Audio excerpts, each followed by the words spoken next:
Stuart, I would like to ask a question. Yes. Can you recommend any kind of technique to relax myself prior to the class? Yes, there are a few techniques. A very good one is, within 5 minutes before the class, just listen to the inhalation and exhalation of your breathing. When you inhale, there's a little mantra you can say. When you inhale, just say to yourself quietly inside, so. When you exhale, say hum. Inhalation, so, and if you really listen to your breathing, it will become so hum. The very sound will become so hum. It'll relax your mind. And the meaning of so hum is so is I am, hum, that.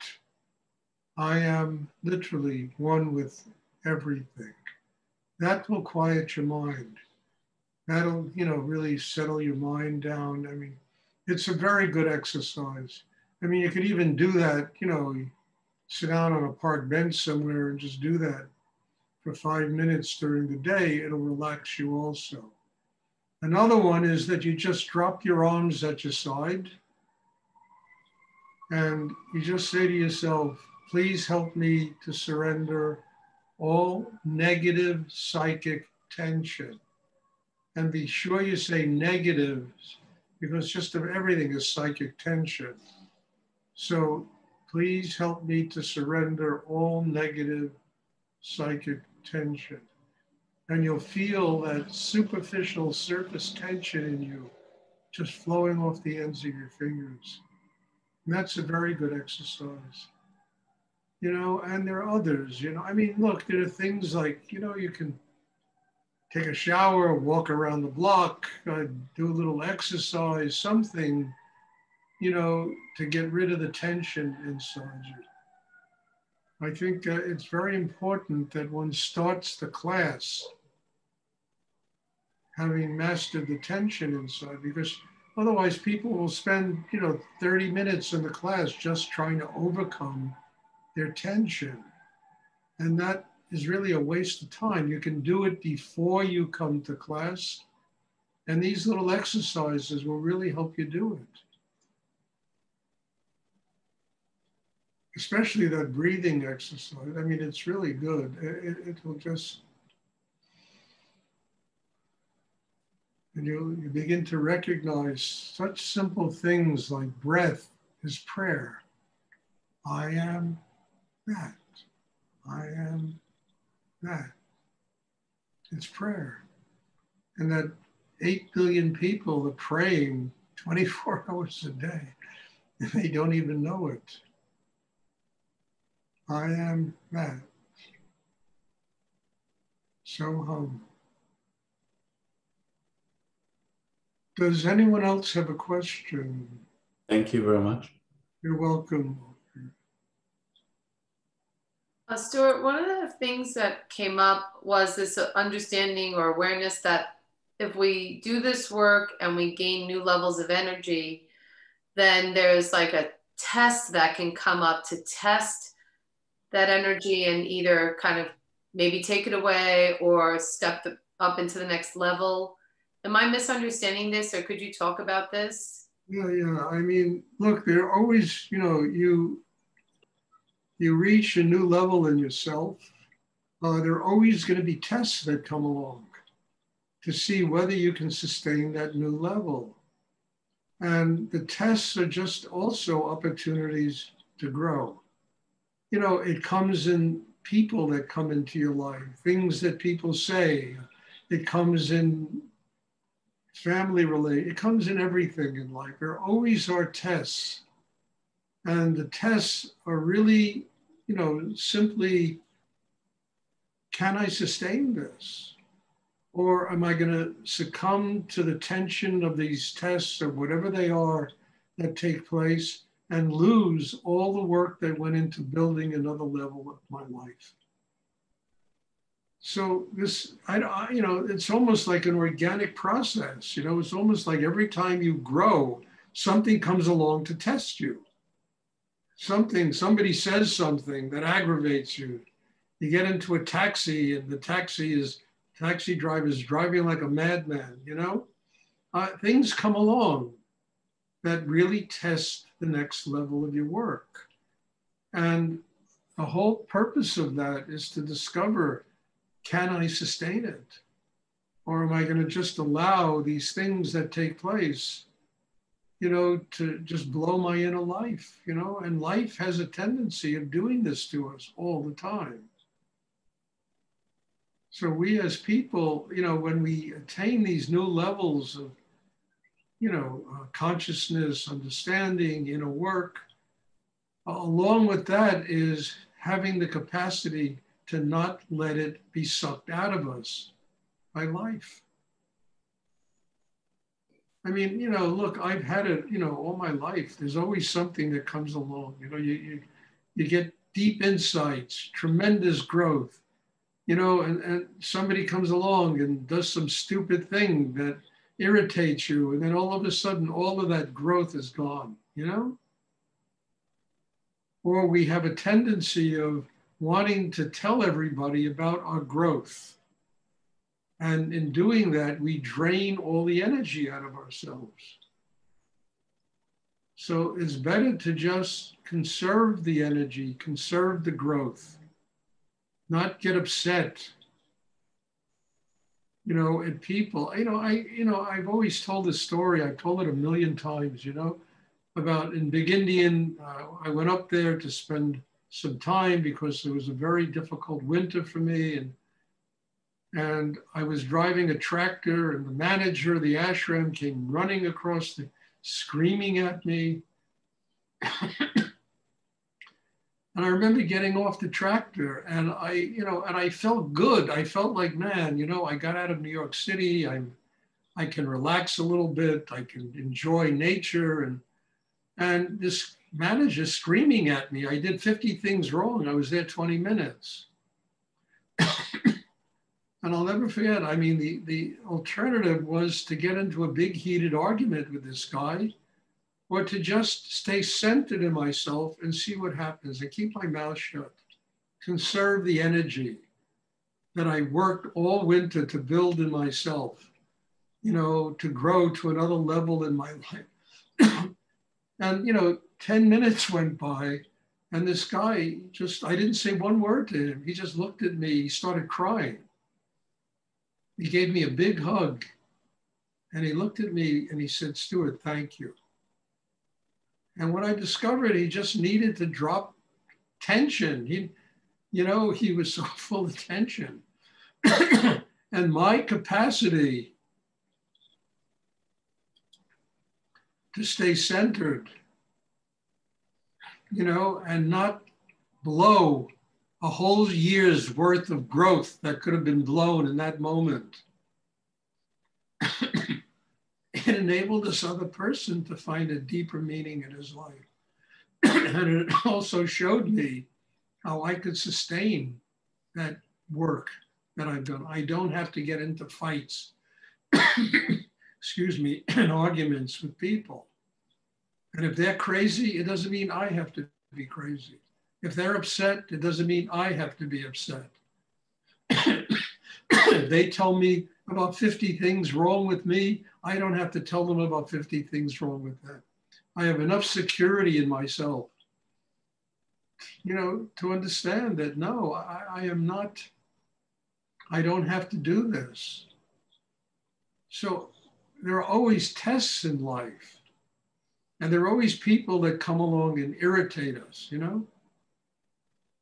And it's for us, as I've said all week, I've been talking about this, to find ways to grow because of these situations that take place instead of allowing them to suck our energy out of us.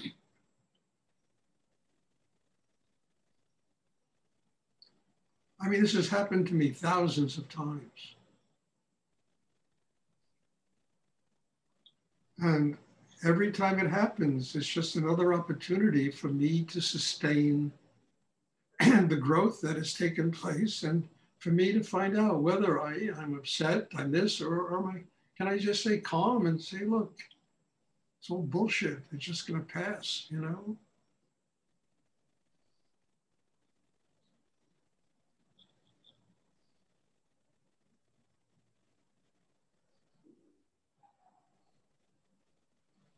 So if, you know, you have major growth and then somebody comes along and does some idiotic thing that insults you, you know, it's not worth blowing your spiritual life because somebody else is being a jerk. I mean this. It's too important to sustain your spiritual life and not to let some imbecile drain it out of you. And honestly, most people live that way. Most people are like vampires. They don't have a spiritual life. They're not connected to God's energy, to infinite energy. So they're taking energy from each other. It's like Rudy, you know, spiritual cannibalism. And, you know, it's like cannibalism is like people eating each other alive. And only because they need energy and they don't know where to go to get it. The grace of this meditation is we know where to go to get it. We don't have to eat another human being's energy. We don't have to consume somebody else. And if somebody tries to do that to us, we can stay centered, we can stay grounded. And we also can say to them, no, you can't do this to me. I'm not gonna, you know, allow you to eat me alive, eat up energy that I've used to work and grow in my life because you don't know how to find a path to God. You don't know how to do deep inner work.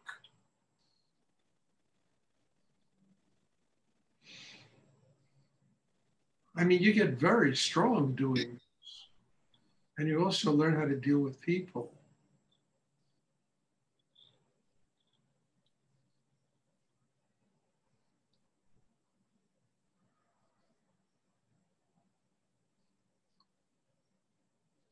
Does anyone else have a question?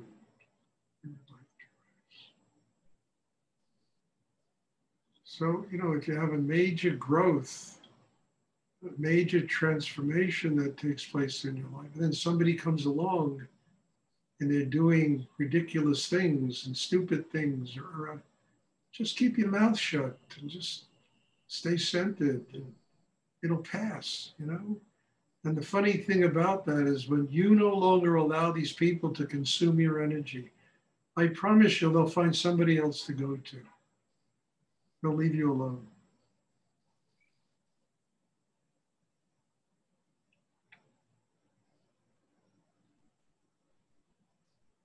Does anyone else have a question I would like to ask? Hi, Stuart. During the meditation, I never experienced this before. It felt like I hit the wall. It felt like I couldn't go on with it one more second.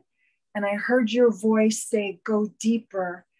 And despite everything wanting to just jump up, I stayed with it. And then my whole body like broke out in the heat and a sweat. And then it felt like a wave passed. Could you talk about that, the resistance and... Well, I can only say congratulations, Paul. This is great what you described. You know, the resistance is also a test.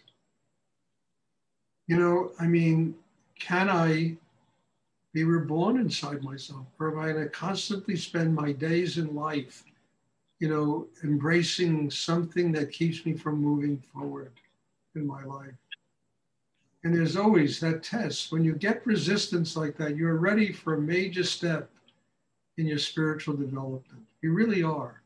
And that part of us that wants to kill ourselves, you know, I mean, it comes up in, I mean, it's like, you know, you ever go to the Metropolitan Museum and they have that area there with all the knights in armor? I mean, it's like that, you know, they're all in armor charging at us, you know? Because there's that part of us that doesn't want to grow, that wants to be left alone, that wants to, you know, level off and not be bothered by having to grow and attain a new level. And that's what happens. That resistance comes up, and the resistance is not unhealthy. It's telling you, you are ready for a major step in your life. And then, you know, it's by going a little deeper, opening, relaxing a little more, allowing the resistance to break down, that you go to another level. You know, it's like the old fairy tale of a knight slaying a dragon in order to get to the damsel in distress or the pot of gold, you know? And that's what it is. It's that battle inside. That resistance is the dragon trying to breathe fire in our face to keep us from getting to the pot of gold. You know, and we need to learn how to slay that dragon. The way to slay the dragon is through an open heart, through love, through humility, through forgiveness, through self-worth. And that internal dragon will just melt, you know, and allow you to really get to a completely new level in your life. And we all have internal dragons. We have them all our lives, you know. There's always a part of us that wants to slay us, that wants to kill us, that refuses to allow us to go on. And that will come up every time you're ready to take a major step in your life.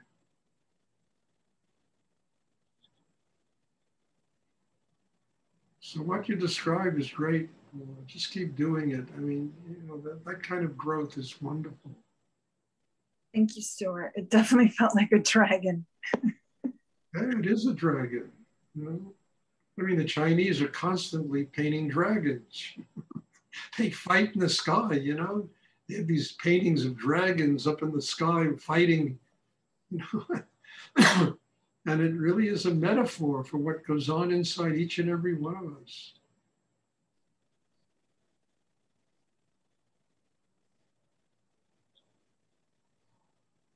Does anyone else have a question?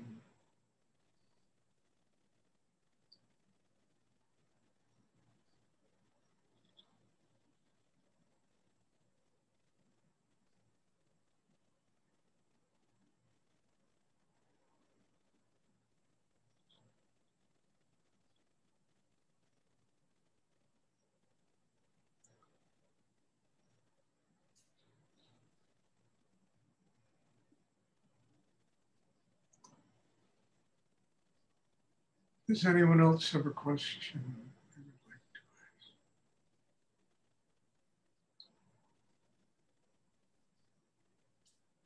And there's one thing I can also tell you is that in this kind of inner development, you're going to get tired. You're going to get physically tired, emotionally tired, mentally tired.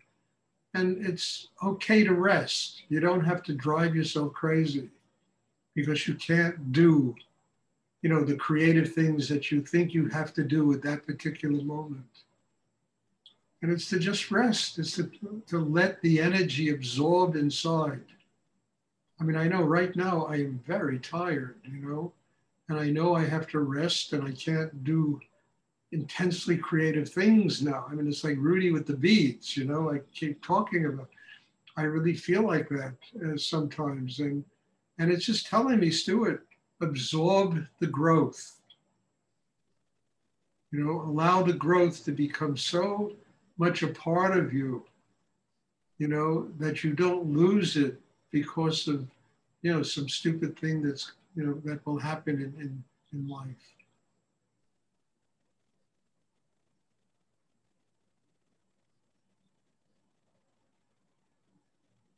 I remember when I was younger, you know, I would study for exams and I would stay up till 1 o'clock in the morning.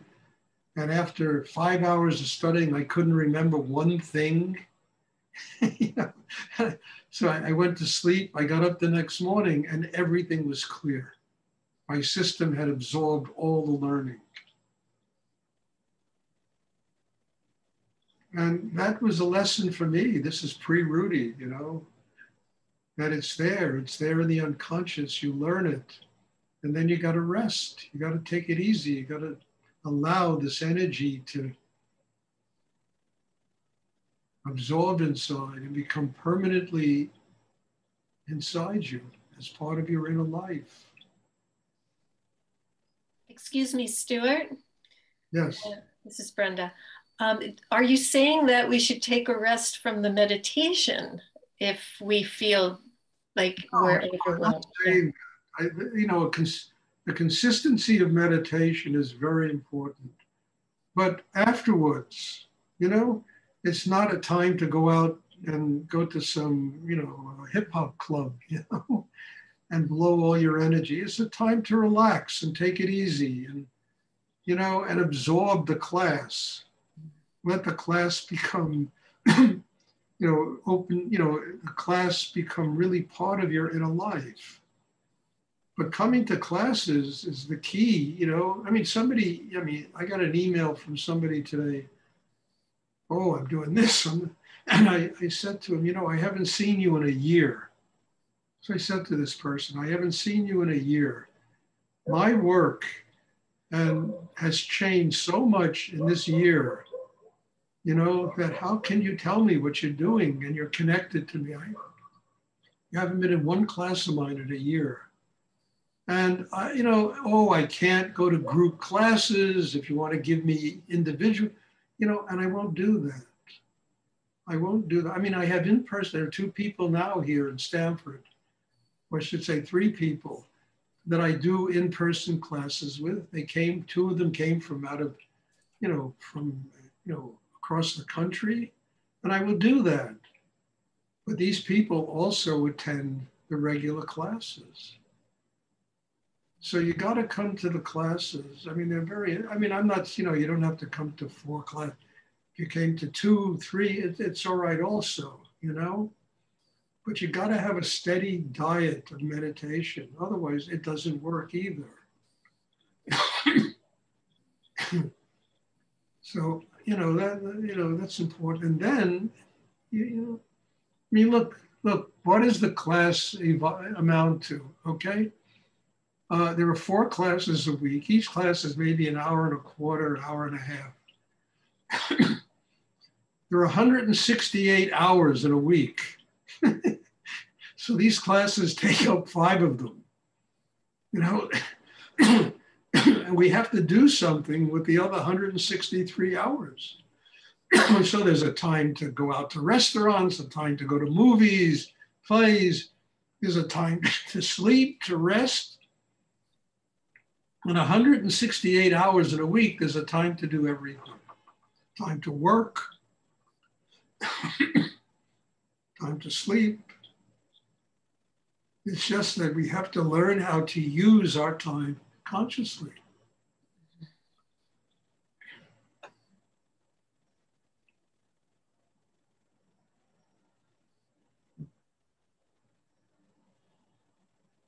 And think about it, every week there's 168 hours. This meditation takes up 4 of them. So we have 164 hours in a week to do everything else we have to do. It's an awful lot of time, if you think about it. To sleep, to rest, to conserve, to work, to have a social life, it all fits in if we use it consciously. To have meditation classes. That's why when I hear people's excuses, I don't listen anymore.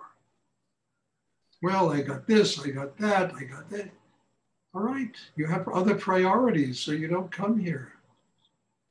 If this was a real priority, then I always use the metaphor of Moses waving the wand and the Red Sea parts.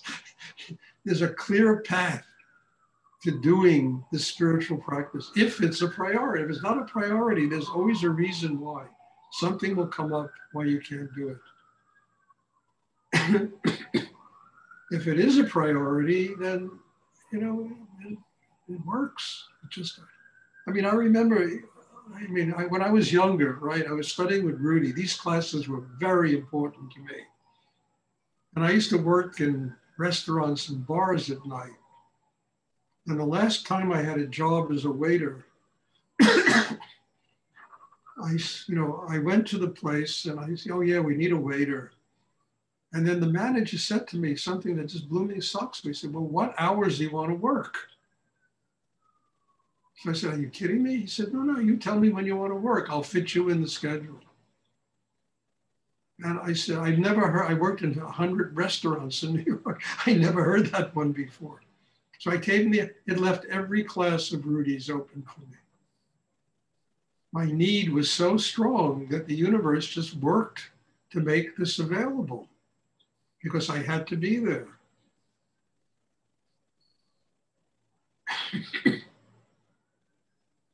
And it certainly hasn't hurt me in my life, having a need like that, you know?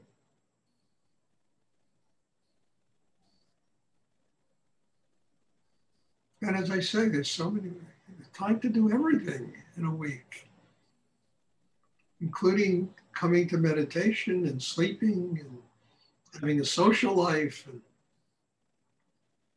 even going on Facebook and Instagram and all of that stuff, you know, and which I don't do, you know, so whatever you want to do, there's time to do it.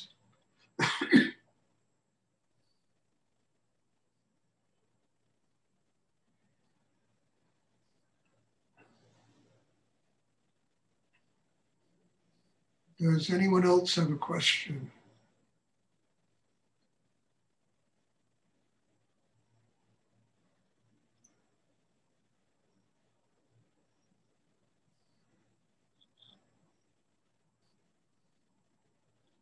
Okay, if there are no more questions, then again, as I always end these sessions, in all humility and gratitude, I am very thankful for every single one of you. God bless you for being here. This has not only helped you to grow, it's really helped me to grow. And the purpose of my life is to truly, you know, get to God, to be one with God. And I discovered many, many years ago how essential these meditation classes are to do that. More important than all the excuses I hear from people about their life, what they got, and this and that. And for me, they've been essential. And I'm just grateful that you all come and participate in this and that we can share this amazing work that Rudy left us to help each and every one of us to grow. And thank you. God bless you all. Thank you. God bless you. There'll be a class on Sunday, and I'm looking forward to seeing you all. Thank you. Bless you. Thank you, Stuart. Thank you. Thank you. Thank you, Stuart. All right. Yes. Class.